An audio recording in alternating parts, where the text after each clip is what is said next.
So the 4 steps to anchoring. Do you want to write them down? Because then you can do them anytime. Here are the 4 steps to anchoring. Step number 1, if you're doing this with a client, right, or a friend or child, whatever, you can do it with anybody. This is a great tool it's a gift to give someone. Anchor some happiness in them. The first one is that you have the person recall a really vivid experience. Not a so-so moment, but a really strong experience. Something like, remember a moment when you fell over laughing. Or remember a moment where you felt so loved. Okay, so you have them remember a vivid experience. That's the first step.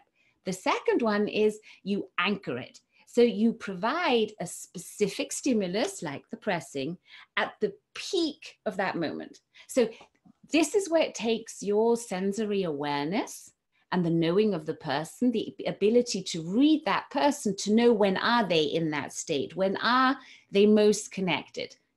So anchoring is from NLP, this is where it comes from neuro-linguistic programming. It's a kinesthetic technique because you're touching, you're using touch and the kinesthetic experience to anchor it in the body. And it's very, very powerful. That means even if you're not a very kinesthetic person, you can still use anchors and it'll actually help you connect to your kinesthetic knowledge more.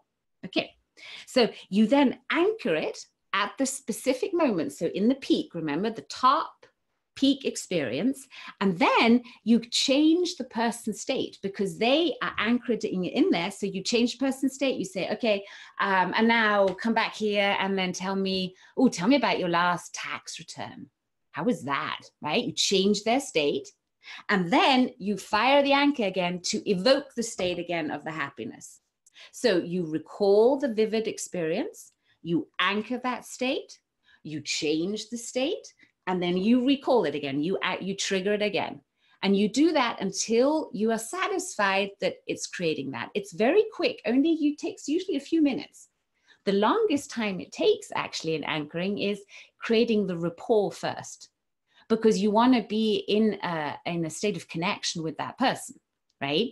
You can't just anchor with anybody. You can't go along and just press a hand and say, now recall a moment, right? So the most time you need in a session like this is actually to create rapport, to explain what you're doing so that the conscious mind of your client can rest and say, okay, I get it. This is what we're doing. And also because you're giving them such a gift, you want them to understand what they're doing so that they will hopefully, after you've given them this gift, keep using it. That's the biggest gift you can give any teacher, is actually do what they have taught you, right?